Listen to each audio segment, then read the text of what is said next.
So welcome to day 3 of the Simple SEO Success Challenge. The first 2 days, we talked about keywords that you think about your own business, what you think are good.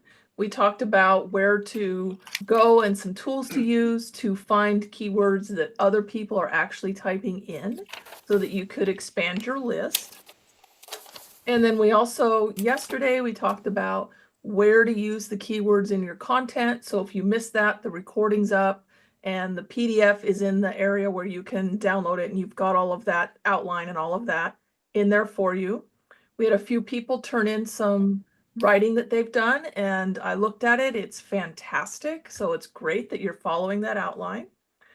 Today, we're going to jump into a topic that is like the third bucket of keywords that until a year ago, I didn't even know existed. And you probably will be learning about it mostly for the first time today. And what these are keywords that search engines expect to see on your website if you are an expert in whatever area of whatever it is that you do. And I'll show you an example in just a moment. But this came from some acquaintances of mine that are way more super geeky than I am, that actually went through the Senate hearing of Google last year, the transcript of that. And they also digested all of the leaked information about how Google search engines work and created a program that will tell us this information. And I am super excited to share with you today keywords in this bucket. It's what search engines expect to see. Logically thinking, when I started my business, it was website designer, website design, web developer, all of those kind of keywords. And in my mind, I was thinking, if I covered those really well, then I'm going to be good to go. However, as the search engines evolved over the years, so if you think back 15, 20 years ago, we would tell the search engine what keywords we wanted to be ranked for when we created our websites. We would literally type them in, and they would read those because they weren't sophisticated enough to actually digest the content and figure it out themselves. Well, as you all know, that's changed. That hasn't worked in probably 15 years. As things have evolved moving forward, they have created these databases of linked words. And over the years, if someone claims to be an expert hypnotist, they know that a hypnotist also does this and this. And so if you're an expert and you're not mentioning whatever those 5 things are, then you're never going to rank as high as you could for the term hypnotist, because that's the only one you're using. You're not using the related ones that they expect to see. It was hard for me to wrap my brain around it, but I ran this program on my own business.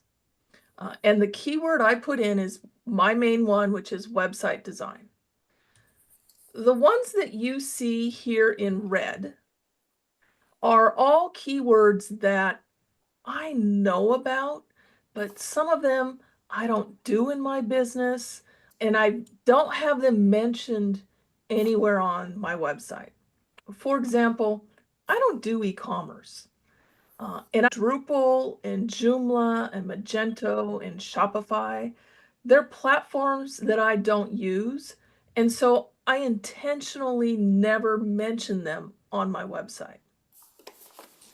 I really don't do back-end development. That would be a programmer. I'm a designer, not a programmer. So again, I didn't mention that on my website. I'm not a graphic designer. I know HTML, but who really cares? You don't want to, who wants to read that?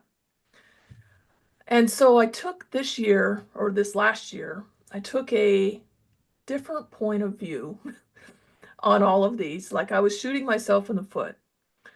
For those of you that really know me, you know that I experiment with everything that I do. And about this time last year, I did something on my website as an experiment, and the search engines didn't like it. And it tanked my #1 page ranking. I'm on page 1 in the first, second, or third, like there's 3 or 4 of us here that swap positions for the last 15 years. All of a sudden, I was on page 15, which you all know is like being in the dungeon. No one's going to find you.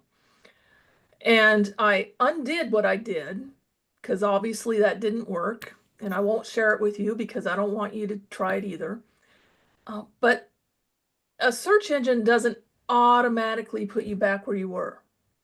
You have to earn that back.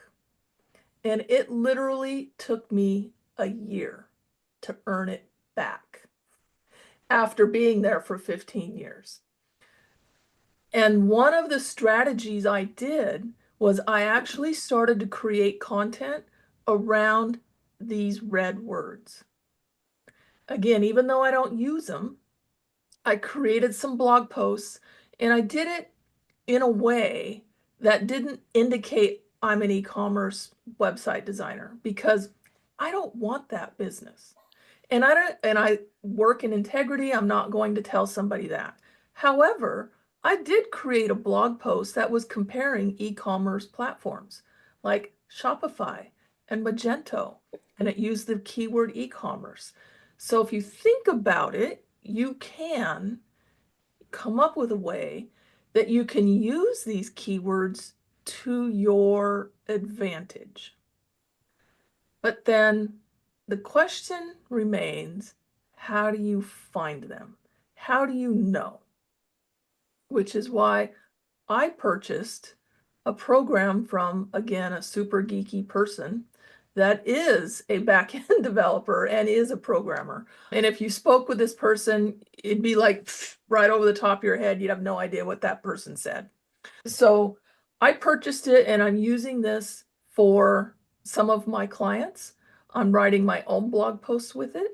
I'm writing blog posts for clients. I'm writing some website content with it. It is using AI. Like I said, I work in integrity. I'm super honest with that. So everything gets put through the human filter of you. If you run this program, it gets put through your filter. Is this really true? Does it really work? I call it Keywords Made Simple, and it's done for you. If you've been following the last 2 days or watched the replays on them, I've given you ways to find keywords. I've given you a way to create your own content in an optimized way. Now I'm going to give you an easy button. And it really truly is an easy button. You come up with your main keyword. So for me, I've done this for website design and I've done it for search engine optimization.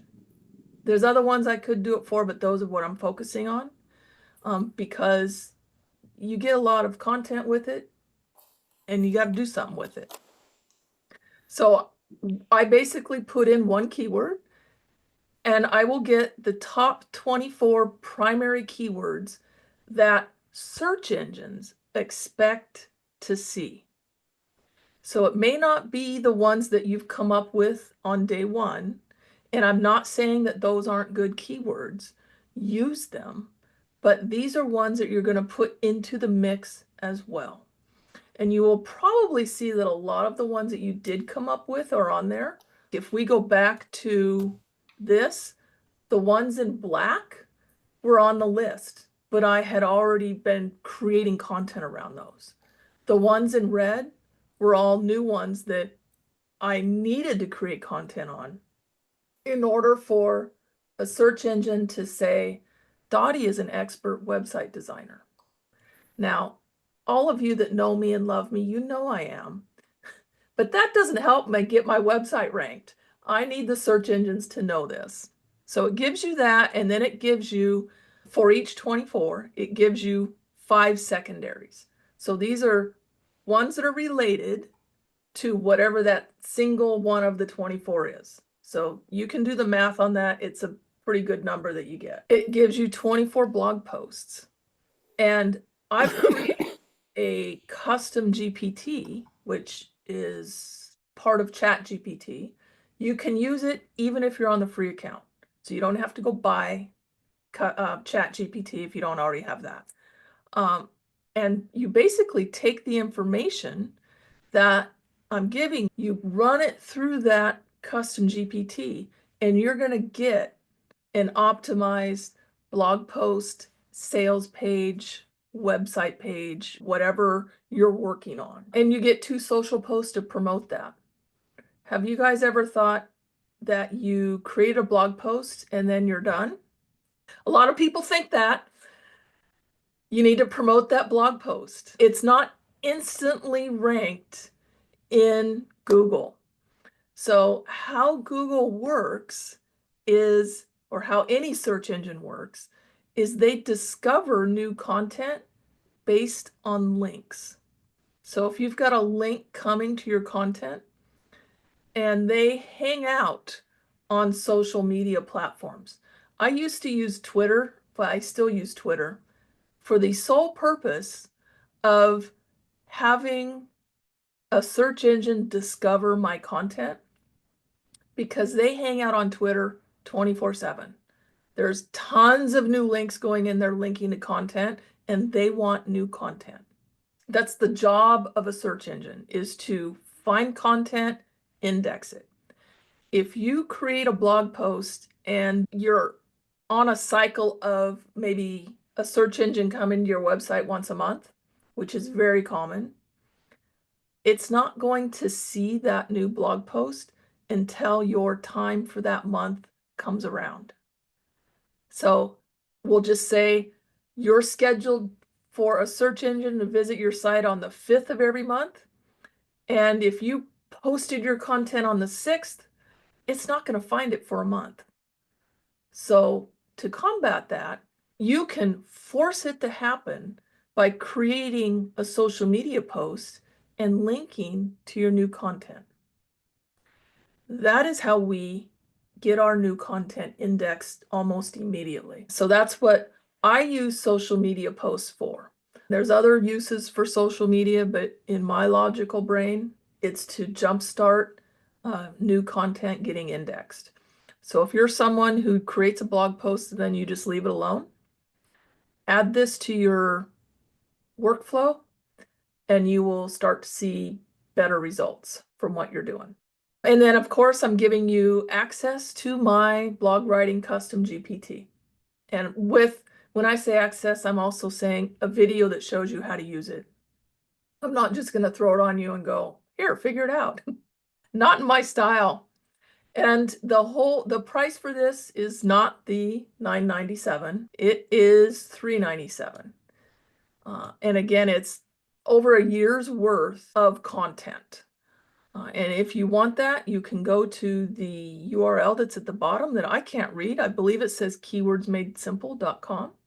It's also directly on my website. And I know that Colette has bought 6 or 7 of these packages. 7, yeah, for just different aspects of what she's doing in her business.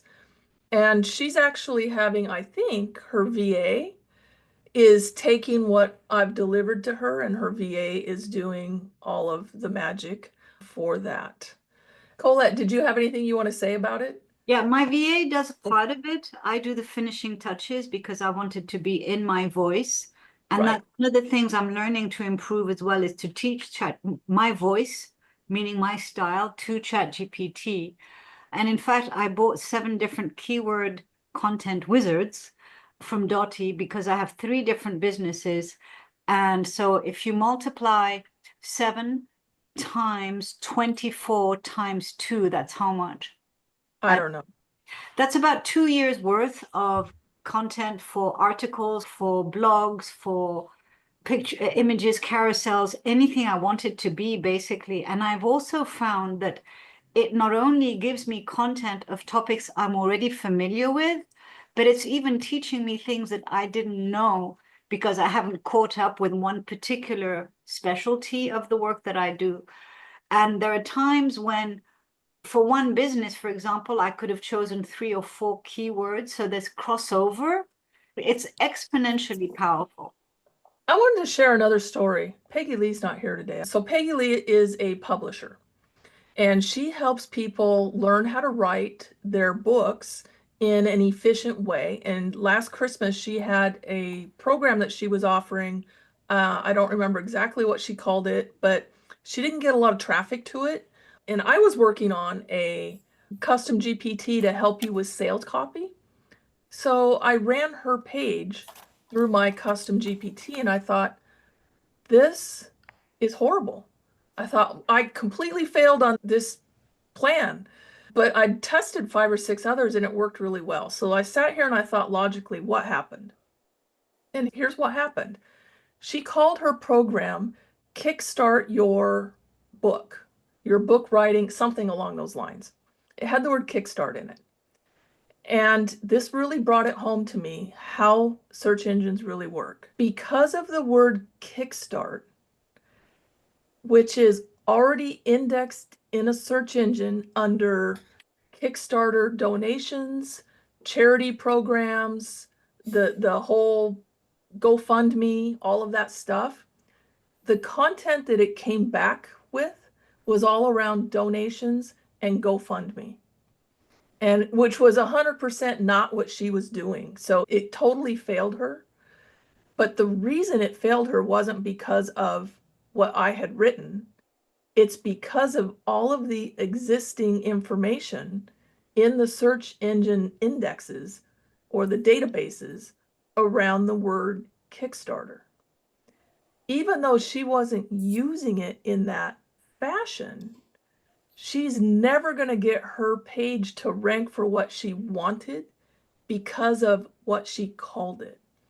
This is how keywords can really impact what we're doing. And when we worked through this problem with her, it became very obvious to me that when you're coming up with new programs, you want to make sure you're using the right keywords that resonate not only with what you're doing, but with what a search engine expects. And so the word Kickstarter is not a good word to use unless you're talking about donations and charity programs and that sort of a thing. So I love sharing that story because it was like a kick in the face to me, and I live in this world. Colette, I see your hand up. Did you want to say something else? I have a question. Uh-huh. The prompts, the keyword made simple prompts, do they work for ads? Because writing an ad is not necessarily like writing a post. What I would do if you were going to write an ad is I would take the social media post that comes with it and I would put it into Chat or Claude or whatever system you're using and have them keep the same keywords but convert this into an ad copy.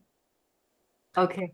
And in the context of ads, do ads get better attention with an image or without?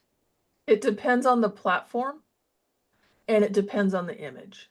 Some platforms have a rule that on your image you have to have, I think it's less than 20% text on the image. Some platforms don't use images at all. So it depends on where you're running the ad. And as far as, do any of these platforms reject AI generated images? I've not heard one way or the other on that. Thank you. And I don't do paid advertising myself, and it's not a service I offer for my customers because I don't do it. So I don't really know the answer to that. Yeah, I've not heard any rumors of that happening. Thank you. You're welcome. Who else has questions around keywords, content, anything like that? Tomorrow, if you do think of a question, your homework today is to write your questions down and come tomorrow at 2:30, same time, same place, 2:30 Pacific. I will be here, and the only thing we're doing is asking questions or answering questions. For me, asking for you, answering for me. If you don't have any, you don't need to show up. If you want to just show up and listen to what other people ask, you're welcome to do that. I have a lot of people in my membership that learn that way, even though they don't have a question themselves. It's officially from 2:30 to 3, but I have blocked off more time in my calendar. If it goes over 3, I'm fine with that. It's just I want to get all of your guys's questions answered. So if you haven't had a chance to go and use any of the tools that we introduced in day 1, you might take some time to do that and then bring whatever questions you have to tomorrow. If you haven't had a chance to use the outline and try to come up with some sort of a post or content for yourselves, go ahead and give that an attempt tonight, and then bring me any questions you have on that tomorrow, so I can clear up anything that you have that's not clear in your mind. Does that sound like a plan? Okay. I have a question. Yes, Are the replays of the previous sessions available? they are. They're in 2 places. They're in the community, which is linked in all of the emails that you're getting. I have a few people that aren't getting the emails, and I also have the replays up on my premium website's YouTube channel, which let me drop the link to that in the chat Thank you. so that you can just get them directly from YouTube if you are having trouble getting into the community. So the link that I do a blog post and I want to send that to Absolute Electric's Facebook page. Where do I get that link from? Or vice versa? To make it so the search engine finds that post, how does it go back to my blog?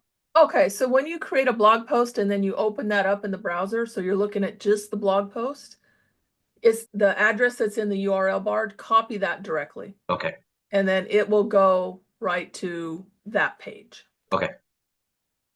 Thank you. You're welcome. Someone else had a question. Wendy. How often do you have to update your website with different information? Does it have to be updated and changed? Here's again the 50,000 foot of how search engines work. When you first publish your website and it comes and it finds it, it's all new content, it gets indexed. It'll come back in a month. This is like their schedule. And if it doesn't see anything new, then it doesn't re-index anything because it's already indexed. Okay, and then it might come back in another month and it doesn't see anything new. Now it might say, I might put it off and come back in 4 months. Doesn't see anything new.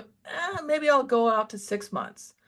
And so by not putting content up, you're training the search engines to not revisit your website.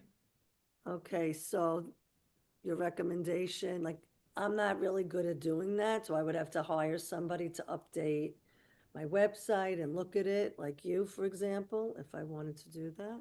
So what platform is your site in, Wendy? It's very challenging because it's Show It. It's not WordPress, and anyone that I hire, they have a hard time doing it unless they're familiar with Show It. It's like WordPress. We could do either one of 2 things. Okay. If you buy the content program, you're creating the content yourself, which is the biggest expense of updating a website, is creating that content. And then I can either teach you how to put that up yourself. If you have a VA, I would teach them how to do it, or I could do it for you. Okay. All right. So I guess I'll talk to you about that because I have a call with you next week. Because Yep. I don't like doing any of these things. I like to focus on therapy, coaching.